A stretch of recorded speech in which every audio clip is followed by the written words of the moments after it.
HarperCollins presents I'm Not Done With You Yet by Jessie Q. Sutanto. Read by Lee Alice Shen with Saskia Maarleveld, Leiana Bertrand, and Eunice Wong.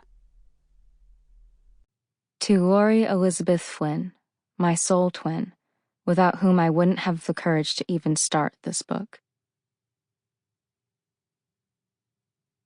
When did you first realize you're not normal?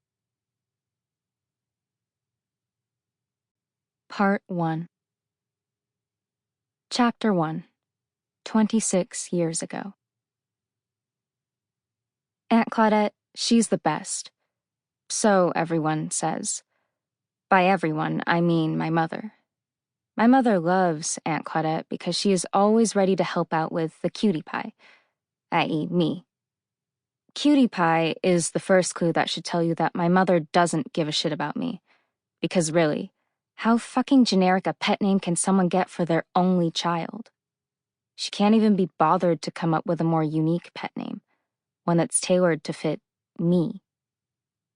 No, I remain known as Cutie Pie up until even my idiot mother can't pretend that I'm cute anymore. But anyway, back to Aunt Claudette. Not technically my aunt. She's just an elderly neighbor who Mom swears loves me like her own. Her own what? Aunt Claudette never had kids. And the thing about Aunt Claudette is, she doesn't look after me out of love, no matter how much Mom would like to believe she does. Sure, maybe she did it out of love at first, when I was little enough not to have any personality, when I really was a generic little cutie pie. But now that I'm 7, I realize she's not looking after me because she cares about me. She does so because she cares about what I would do if I wasn't being watched. This morning, Mom made me cocoa pancakes for breakfast before rushing out the door to get to work.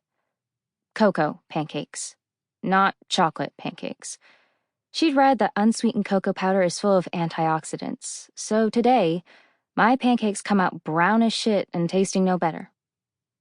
I hate the color brown. That's what my hair is.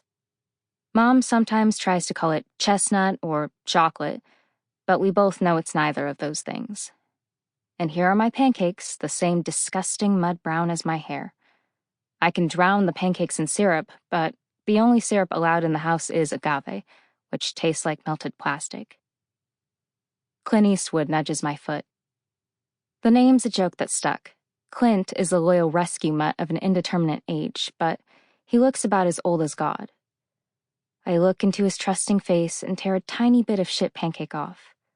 His stumpy tail wags, and he stands on his hind legs and paws my knees with a desperate whine.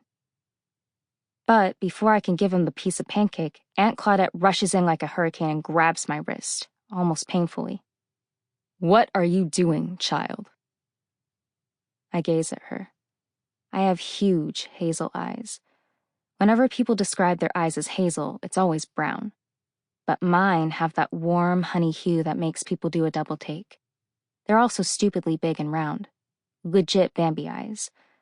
I widen them now because I know that's what people do when they're taken by surprise. "Clint is hungry," I say. Most people, including my own mother, would soften and say, "Aw," at that. But Aunt Claudette's mouth thins. I've miscalculated. She knows I'm too old for such mispronunciations. "Hungry," she says. "You know how to pronounce it properly." I do. "And you know Clint isn't allowed chocolate. It's bad for him." "It's not even a huge amount of cocoa. Not enough to do any permanent damage, only enough to give Clint the runs." I was going to really enjoy watching Mom clean up after Clint's diarrhea. "I'm sorry."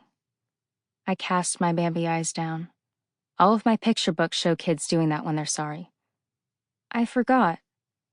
I look up at Aunt Claudette again, and this time I've weaponized my Bambis. They're shining with tears. "Please don't be mad at me, Auntie." That's something I learned from Jaden, Mom's current special friend. Whenever they argue, Jaden looks at Mom a certain way and says, "Don't be mad at me, babe." And she sighs and her shoulders slump. Sample complete. Ready to continue?